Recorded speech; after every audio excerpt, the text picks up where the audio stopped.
Özbek, Türkmen, Uygur, Tatar, Azer bir boydur.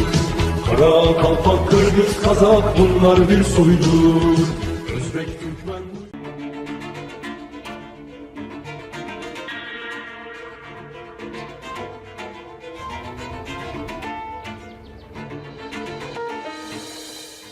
Со 2 по 5 ноября 1943 года было выселено порядка 69 тысяч карачаевцев для дальнейшего проживания в северных степях Казахстана и Кыргызстана. Врагами и пособниками немцев были объявлены новорожденные дети, женщины преклонных лет, старики, которые с оружием в руках защищали эту страну в период империи и в период советской власти. Все стали врагами по желанию всесильного тирана Иосифа Сталина.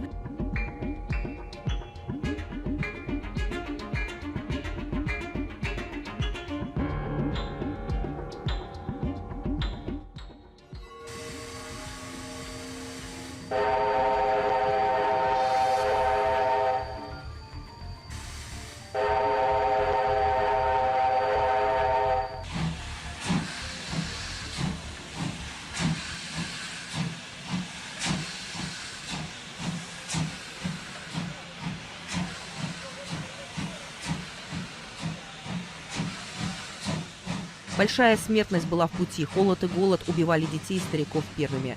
Депортация из Карачая длилась всего 3 дня. Для исполнения приказа были задействованы 53 347 военных, снятых с фронта. В соотношении к населению самого Карачая на тот момент получается 1 полностью вооруженный военный на 1,25 гражданского карачаевца. Всего было отправлено 32 эшелона. В каждом из них было от 2000 до 2100 человек.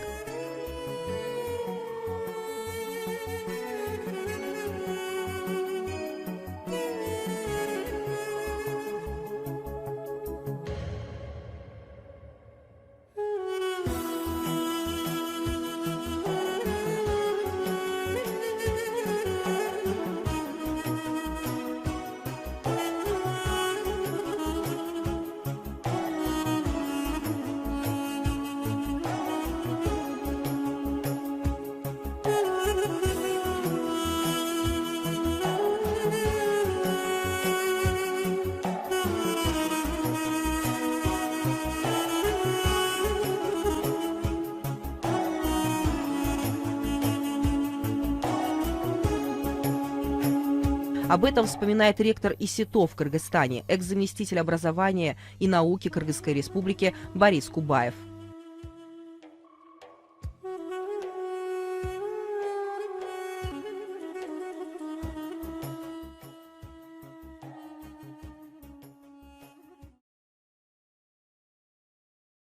Самое тяжелое воспоминание, когда возвращаешь свою память, силой возвращаешь, а иногда от тоски возвращается, 75 лет тому назад.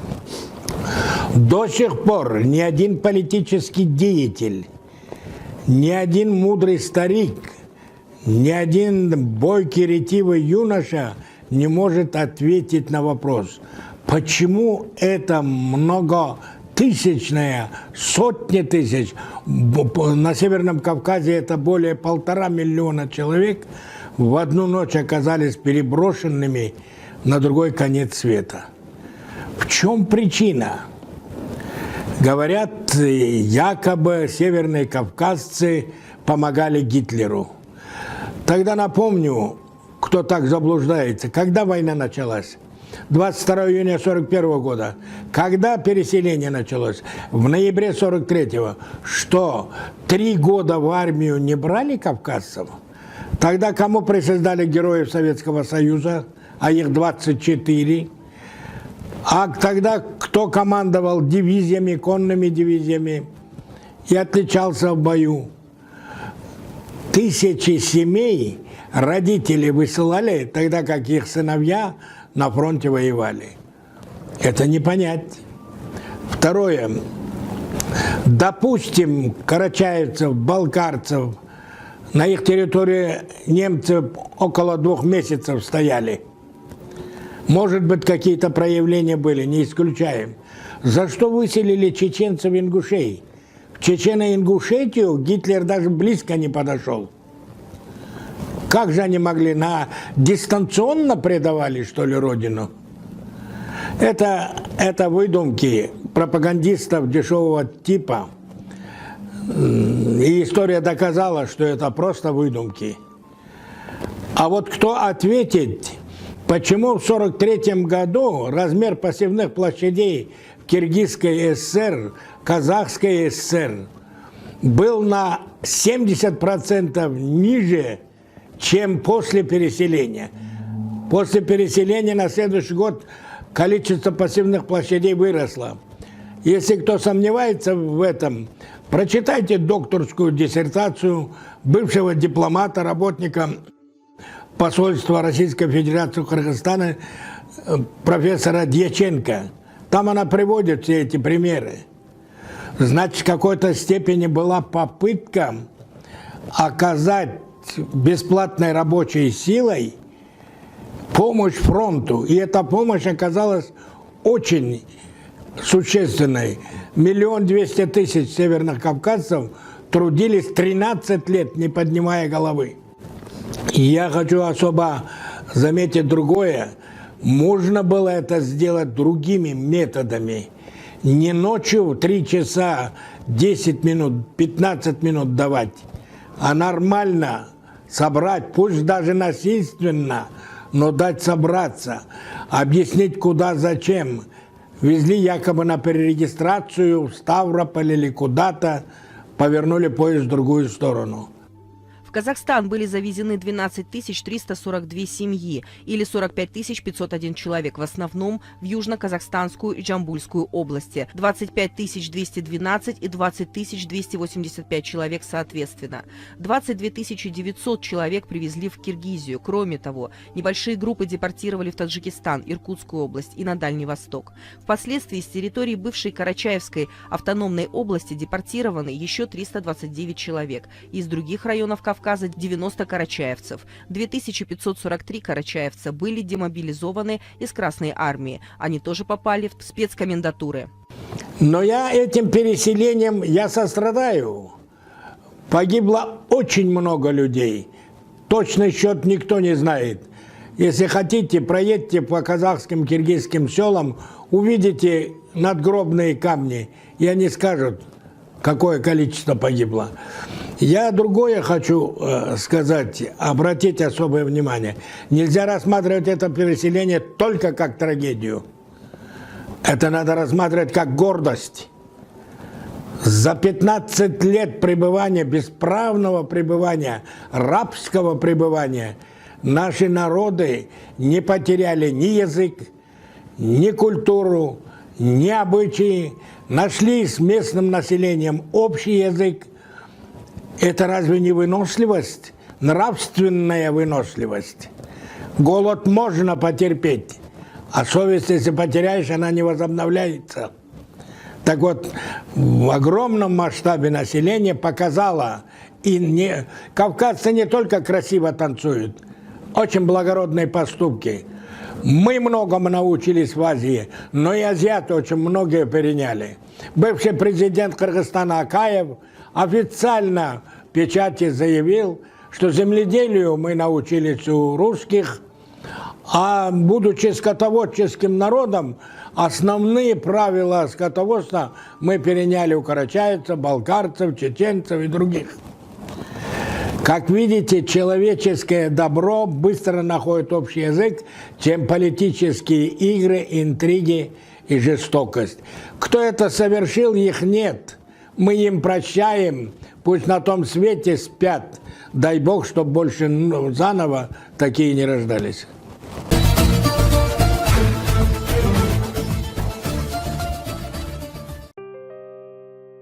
Художник и декоратор Владимир Горовой работает в технике древесной мозаики, интарсии, создавая пейзажи, натюрморты, сказочные мотивы. В числе его работ имеются 20 панно с изображением аятов Корана. 70-летний художник, живущий в Кыргызстане, работает в технике интарсии, древесной мозаики, создавая панно из разных пород дерева. Это искусство насчитывает историю в 3000 лет. Оно требует терпения и точности. Для изготовления интарсии подбирают разную по цвету древесину, которую нарезают на тончайшие ленты шпона, предварительно удалив все дефекты. Получившиеся ленты, полоски склеивают до листов необходимого размера, из которых вырезают детали для мозаики. Детали, образующие узор, плотно подгоняются друг к другу, склеиваются и вкладываются в украшаемый предмет. Затем внешняя сторона набора тщательно полируется. Художник говорит, что мысль о панно с изображением аятов пришла ему в голову, так как он любит создавать что-то новое. Когда я готовился к одной из выставок, то вспомнил об аятах. Это очень красивая каллиграфия. Если еще, думаю, все орнаментом обойти. Просто я сам заразился этим. Пошел в муфтият, попросил, мне дали 20 аятов. Получилась прекрасная работа. Кроме того, я узнал, что один из аятов – это тот, который произносят, принимая ислам. Работа над панно принесла мне удовлетворение. Художник говорит о том, как для человека важна связь с религией. Там будут переводы, чтобы люди, посмотрев, не только видели красоту, но самое главное, понимали, что это философия, это смысл, чтобы они прозрели. То есть я хочу такую среду, ведь среда определяет личность, чтобы среда помогала человеку не чураться, не уходить от религии, а наоборот, быть с ней. Сегодня проходит выставка. Это впервые в истории Киргизии проходит выставка интарсии, моей работы и моих учеников. Аналогов в мире пока нету. Вот это то, что я изобрел 20 лет назад, новую технологию. Теперь у меня есть мои ученики, которые очень здорово работают. Очень здорово работают. Вот. Эти работы уже, в принципе, моих даже учеников ходят по всему миру. Вот. А у нас в музее изобретательных искусств имени Гапара-Айтиева эта выставка впервые проходит. Вот. Мне хотелось бы, чтобы в будущем государство наше было заинтересовано открыть школу интарсии. Вот. Потому что мне бы очень хотелось, чтобы как, допустим, в Академии художеств или художественном лицее у нас были выставки и выставки моих учеников, и чтобы там можно было открыть студию, где бы учились студенты именно этому виду изобразительного искусства. Так, эта выставка будет длиться до 4 февраля. Вот. Единственный один день выходной – это понедельник, а так уже люди с удовольствием, даже когда мы монтировали, с удовольствием заходят, смотрят, интересуются, обращаются. Вот. Ну, очень много заинтересованных людей, которым очень это нравится. Ну вот у меня Данияр прекрасно работает, Улара здорово работает, Саламат здорово работает, Бигаин здорово работает, Айпери здорово работают, очень здорово работают, очень здорово. И их работы востребованы, мои работы востребованы, в принципе. Также художник поведал, что не любит изображать людей. «Я пришел к такому периоду своей жизни, что воплощаю не желание людей, а то, что требует моя душа. Я не люблю создавать изображения людей. Наслаждение мне приносит изображать природу и растения. Что есть у человека? Рот, два глаза, нос. А природа и растения имеют тысячи и миллионы деталей. Я погружаюсь в эти глубины и живу этим». Владимир Горовой является единственным мастером в Кыргызстане, работающим в этой технике. Его работы уже украшают кабинеты руководства государства. В аппарате президента, в кабинете у нашего президента, две моих картины. Там картина Беркучи, а вторая картина – это «Мудрец, законы пишет». Потом в Конгресс-холле резиденции, где встречают первых лиц государства, там картина 2 метра на 5 метров, большая картина. И вот недавно было построено, вот где президент принимал присягу, там 3 моих картины, размер 2 метра шириной и 3,5 метра высотой. 3 таких картины.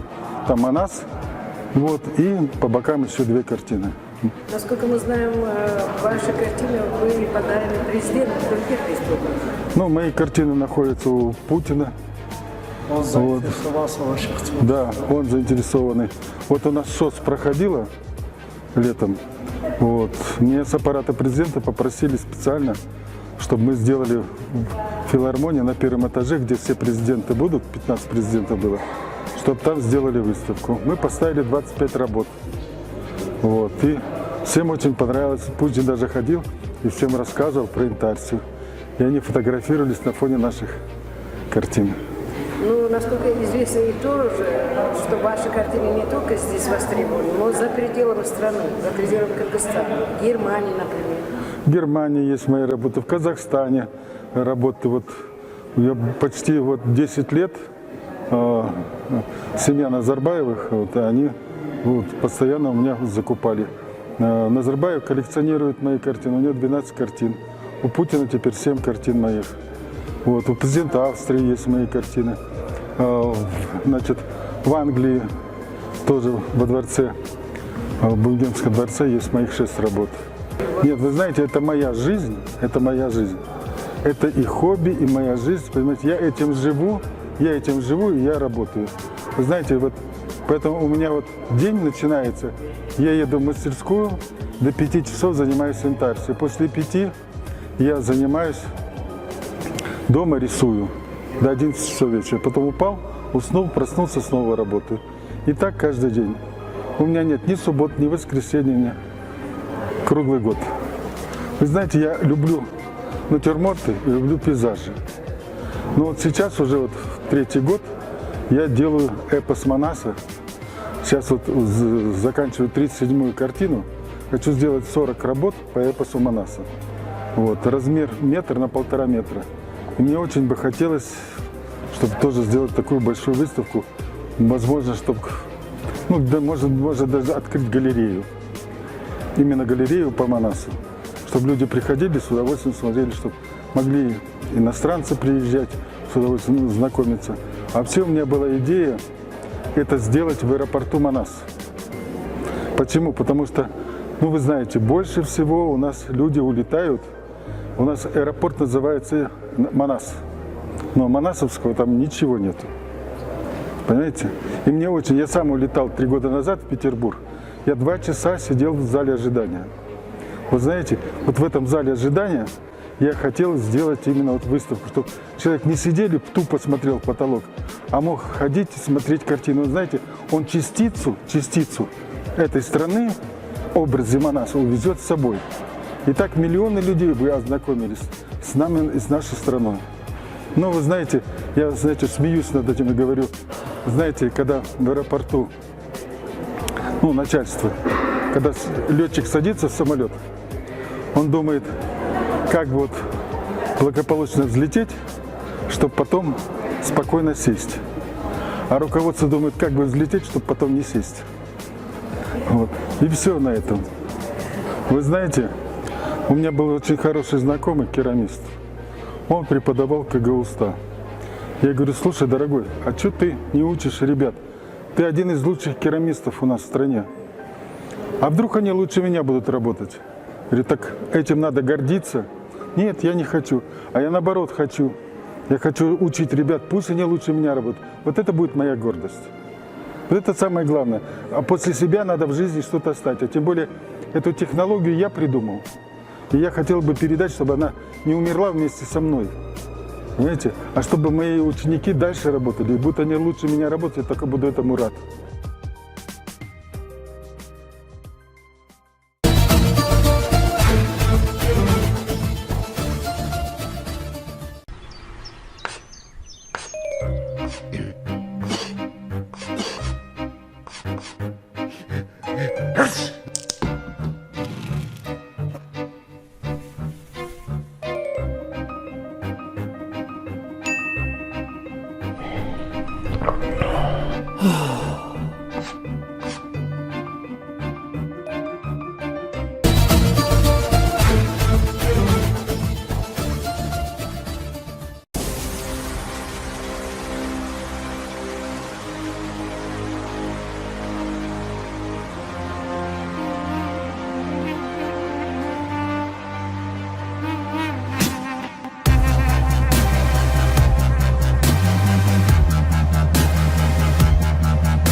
честь, мои родные, этот тост. Пусть сияет ваша радость выше звезд. Дай Бог жить вам без печали и тревог. Пусть ведут нас к счастью тысячи дорог. Не стесняйтесь жить открыто и светлом, и дарить соседям дружбу и тепло. В час тревожный руку помощью подать, и друзьям ошибки прошлые прощать. Не гневитесь, веселитесь каждый час. Мы живем на свете этом только раз. Удивляйтесь и влюбляйтесь без конца, и любовью озаряйте нам сердца. Раз, два, три, четыре, выше руки, плечи шире. Дай Бог счастья вам вновь и вновь. 5, 6, 7, 8, улыбнитесь, очень просим. По-кавказски пьем за любовь. Раз, два, три, четыре, выше руки, плечи шире. Дай Бог счастья вам вновь и вновь. 5, 6, 7, 8, улыбнитесь, очень просим. По-кавказски пьем за любовь. Часто годы уплывают, как вода. Жизнь прекрасна, но ужасно коротка. Мир идите, не скрывая чувств своих. Полюбите братьев меньших и больших. Пейте ласковое терпкое вино. Солнце в синих небесах для всех одно. И со мною пойте песеньку мою. Обнимаю и целую и люблю. Не гневитесь, веселитесь каждый час. Мы живем на свете этом только раз. Удивляйтесь и влюбляйтесь без конца, и любовью озаряйте нам сердца. Раз, два, три, четыре, выше руки, плечи шире. Дай Бог счастья вам вновь и вновь. 5, 6, 7, 8, улыбнитесь, очень просим. По-кавказски пьем за любовь. Раз, два, три, четыре, выше руки, плечи шире. Дай Бог счастья вам вновь и вновь. 5, 6, 7, 8, улыбнитесь, очень просим. По-кавказски пьем за любовь.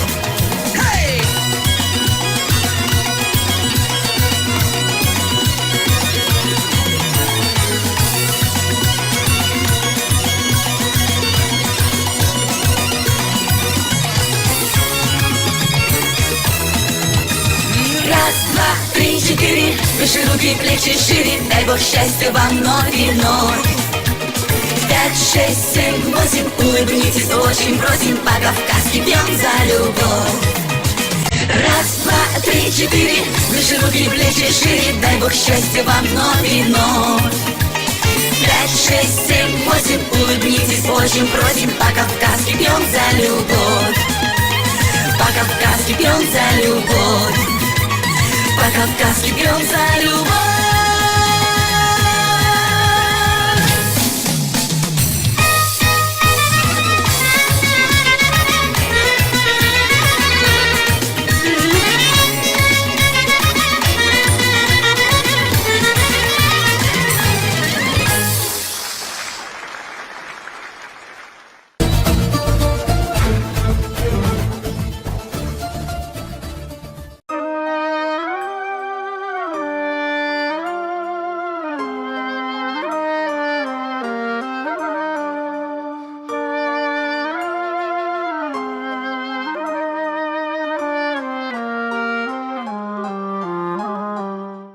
Эскишехир, что означает «старый город». Город в Турции, административный центр одноименной провинции городского района. Население 789 750 жителей. Расположен на реке Порсук в 250 километрах к западу от Анкары и в 350 километрах к юго-востоку от Стамбула, в 90 километрах к северо-западу от Кютахи. Являлся третьей по счету столицей молодого османского государства в начале XIV века, вплоть до завоевания Эдирне. Весной 1921 года стал центром военных действий, когда наступающие греческие войска пытались окружить и разгромить войска кемалистской Турции. Несмотря на победный для греков исход этого сражения, войскам кемалистов удалось вырваться из окружения, что имело решающее значение для дальнейшего хода войны. Турецкая армия вернулась в город летом 1922 года.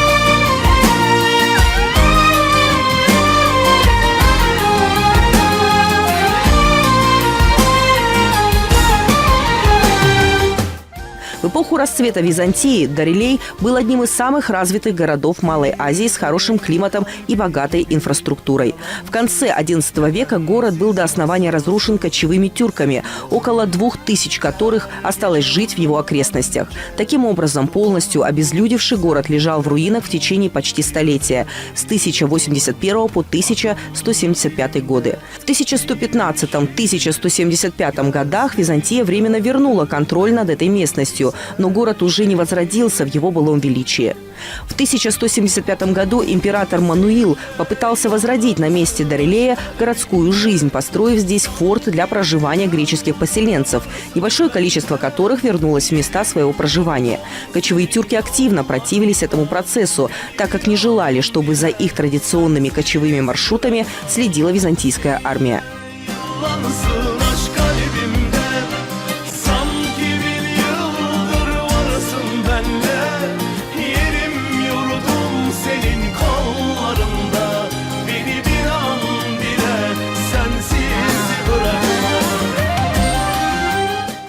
Стычки с тюрками привели к тому, что последние сожгли свои юрты и временно укрылись в горах.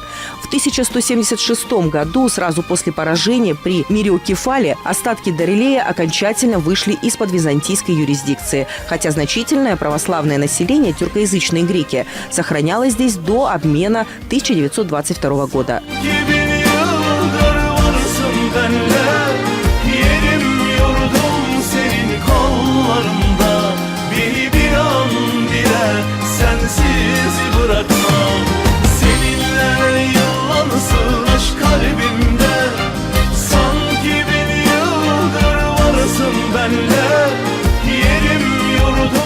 Согласно решению саммита глав тюркоязычных государств, в 2013 году Эскишехир стал культурной столицей тюркского мира 2013 года.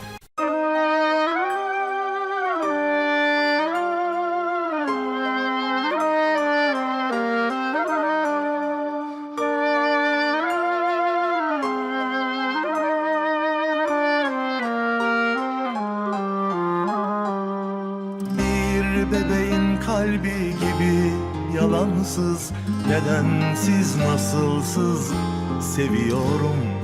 Her gece uyumadan önce duam bu, senle ben bir ömür diliyorum. Adım dilimde bir şiir, gözlerin gördüğüm en güzel şehir. Yıllansın aşk kalbimde, sanki bin yıldır varsın benle. Yerim yurdum senin kollarında, beni bir an bile sensiz bırakma. Seninle yıllansın aşk kalbimde, sanki bin yıldır varsın benle. Yerim yurdum senin kollarında,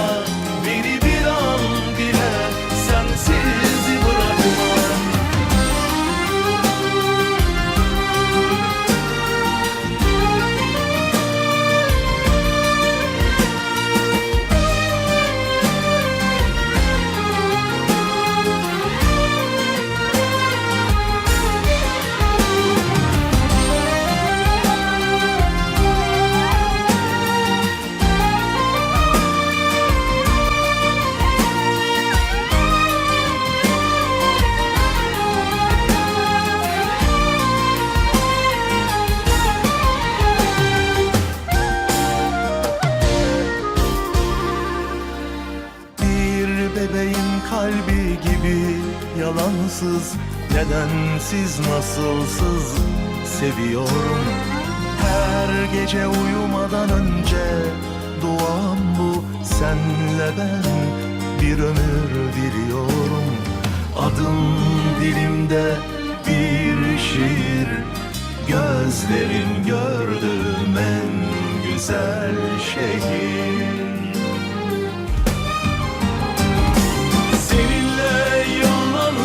Aşk kalbimde, sanki bin yıldır varsın benle. Yerim yurdum senin kollarında, beni bir an bile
Миргүл менен Гүлнара кошуналар. Алар экөө тең мыкты кожойкелер жана ар дайым үйдүн ийгилигине кам көрүшөт. Алар экөө тең үй бүлөлүк каржыны үнөмдөшөт. Бирок ар башкача. Алардын ар биринин үйүнө бүгүн кечинде конок келет. Бирок Миргүл үйүнө келгенде алган чайынын салмагы аз, ичи бөксө экенин көрдү. А Гүлнара ишенимдүү чай коюп камына баштады. Миргүл чай сураганы кошунасы Гүлнараныкына чуркады. Анткени чемпион Кения Сансет чайы бул жөн гана жакшы чай эмес, а ар дайым туура жана ар бир кутудагы так салмак. Чемпион Кения Сансет ар дайым таптак чай.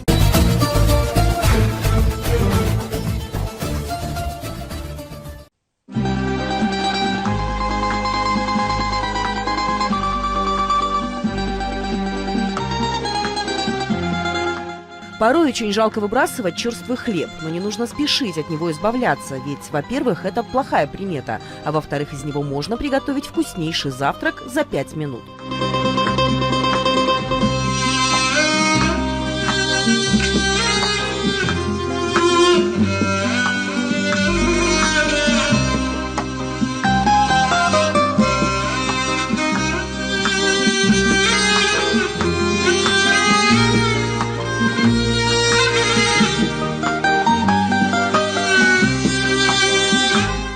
Черствый хлеб используют разнообразные кухни мира. Предлагаем вашему вниманию лучший рецепт для вкуснейшего завтрака. Попробуйте приготовить, и вы не пожалеете. Для этого берем 4 яйца, 1 стакан кефира, полстакана оливкового масла, пол чайной ложки соли и 1 чайную ложку черного перца. Все эти ингредиенты перемешиваем.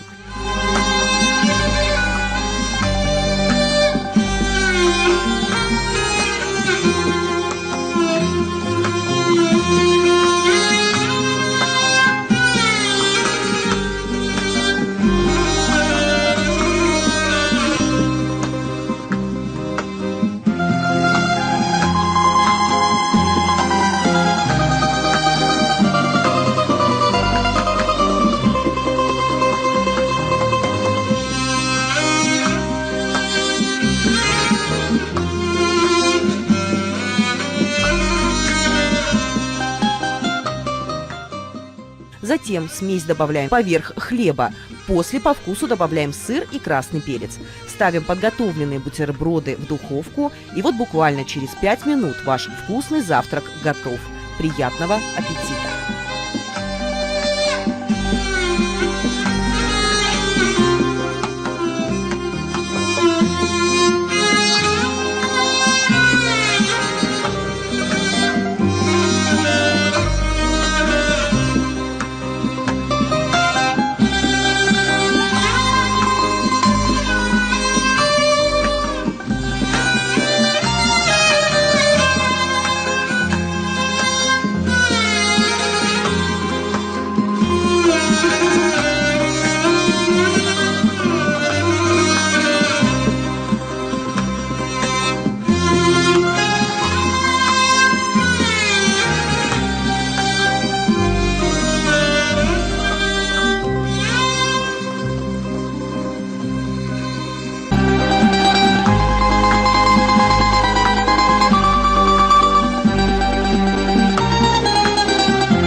Свет знался с умными людьми. Счастье есть и счастья нет. Есть любовь и нет любви. Уж я к ней и так и есть. Со словами без слов. Обломал немало веток, наломал немало дорог. Обломал немало веток, наломал немало дорог.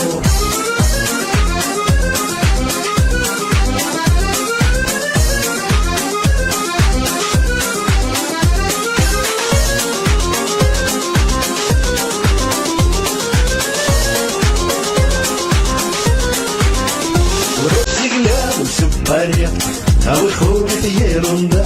Уместились на трехрядке все страдания в 3 ряда. Уж я книг и пакеток со словами без слов обломал немало веток, наломал немало дорог. Обломал немало веток, наломал немало дорог.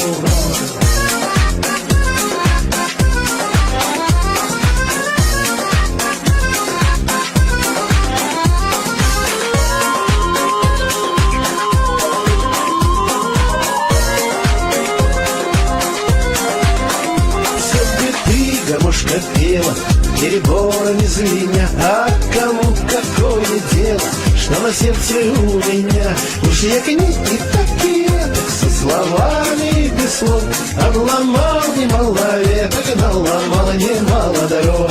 Обломал немало веток, наломал немало дорог.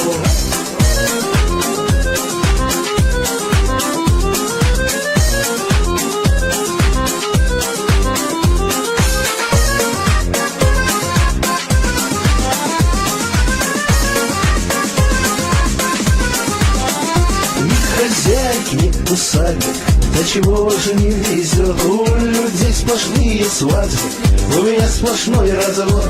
Уж я книг и пакеток со словами без слов обломал немало веток, наломал немало дорог. Обломал немало веток, наломал немало дорог.